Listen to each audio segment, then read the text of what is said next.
Facebook আমার মতো অনেকেরই স্বপ্নের একটা প্ল্যাটফর্ম। আর এই স্বপ্নের প্ল্যাটফর্মে কাজ করতে গেলে কিন্তু আপনাকে অনেক ধৈর্য থাকতে হবে। ধৈর্যের পাশাপাশি আপনাকে ফেসবুকে সব সময় অ্যাক্টিভ থাকতে হবে। অ্যাক্টিভ বলতে আপনি যে শুধু আপনার পেজ নিয়ে বা আপনার আইডি নিয়ে শুধু সারাক্ষণ থাকবেন তা নয়। অন্যের ভিডিও দেখতে হবে, অন্যকে ভিডিও রিলেটেড একটা গঠনমূলক মন্তব্য করতে হবে। আর যদি মনে করেন এতটুকু করলেই আপনি সফল হবেন, সেটাও কিন্তু ভুল। আপনাকে সেজন্য অনেক পরিশ্রম করে মেধা খাটিয়ে ভিডিও আপলোড করে যেতে হবে, ভিডিওতে নতুনত্ব আনতে হবে। তাহলেই আপনি আস্তে আস্তে সফলতার উচ্চ শিখরে পৌঁছাতে পারবেন।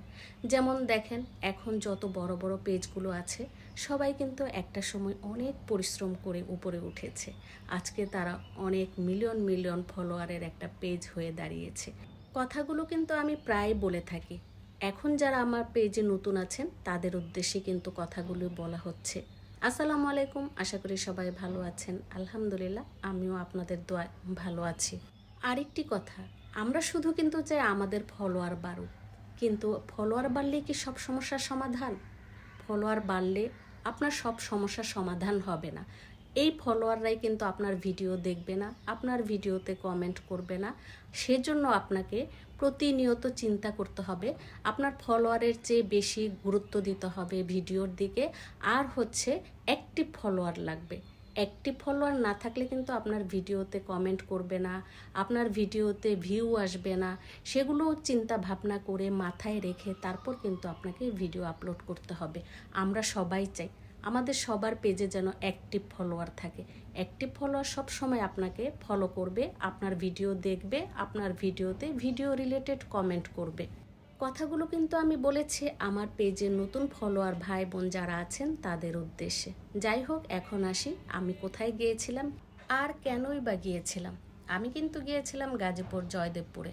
আর জয়দেবপুর যাওয়ার কারণ হচ্ছে আমি ডাক্তার দেখাতে গিয়েছিলাম। আমি ঢাকায় থাকি, পারতাম আমি ঢাকায় ডাক্তার দেখাতে, কিন্তু আমি কেন জয়দেবপুর ডাক্তার দেখালাম? এর কারণ হচ্ছে রোজার আগে আমি গাজীপুরে যেয়ে ভিডিও করার সময় পড়ে যে পায়ে ব্যথা পেয়েছিলাম, তখন কিন্তু আমি গাজীপুরে ডাক্তার দেখিয়েছিলাম। আর সে কারণে এবারও আমার সেই ডাক্তারের কাছেই যাওয়া। আর এই ডাক্তার যেহেতু আমাদের পরিচিত হয়ে গেছেন, খুব ভালো একজন ডাক্তার।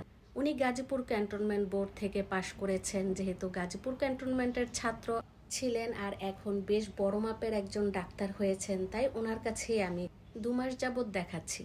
যাই হোক, ডাক্তার দেখে তারপর আমরা মার্তার উদ্দেশ্যে রওনা দিয়েছিলাম। আর এই যে রেল লাইনের এখানে সব সময় জ্যামে থাকতে হয়, আর এই জ্যামের কারণে কি যে একটা পরিস্থিতি হয়ে যায় সেটাই আমি আপনাদের সাথে শেয়ার করছি।